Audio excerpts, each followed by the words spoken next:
தூத்துக்குடி துப்பாக்கிச் சூட்டில் உயிரிழந்தவர்களில் ஒருவரான தமிழரசன் பற்றி இந்த தொகுப்பில் பார்க்கலாம். தூத்துக்குடி மாவட்டம் ராமச்சந்திராபுரத்தைச் சேர்ந்தவர் தமிழரசன்.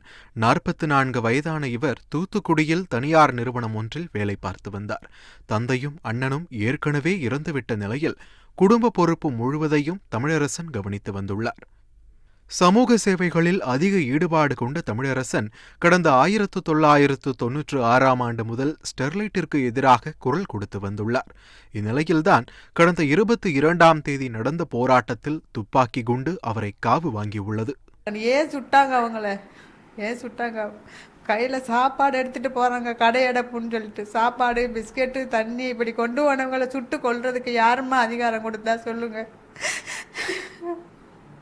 அத்தனை எப்போ எந்த போராட்டத்துக்கு போனாலும் மக்களுக்காக என் உயிர் போனால் பரவாயில்லன்னு சொல்லிட்டு கடைசிக்கு எங்களை அனாதையாக்கிட்டு அவங்க போயிட்டாங்க. இன்னைக்கு யார் இருக்காமா?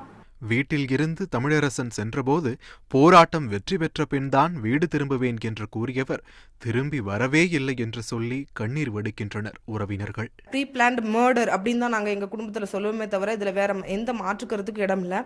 இப்போ கொல்லலைன்னா கூட இன்னொரு நாள் தேடி பிடிச்சி கொண்டிருப்பாங்க போல அப்படின்றதெல்லாம் இருக்கும்.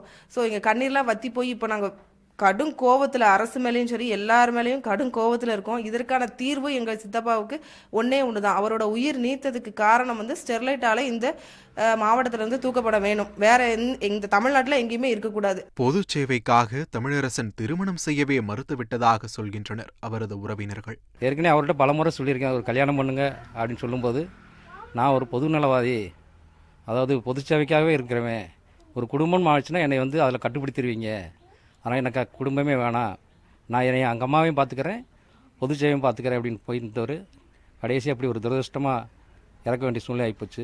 மொத்தத்தில் தமிழரசனின் இழப்பு அந்த குடும்பத்தினரை மட்டுமின்றி அந்த பகுதி மக்களையே சோகத்தில் ஆழ்த்தியுள்ளது. தந்தி டிவி செய்திகளுக்காக தூத்துக்குடி செய்தியாளர் விஜயகாந்த்.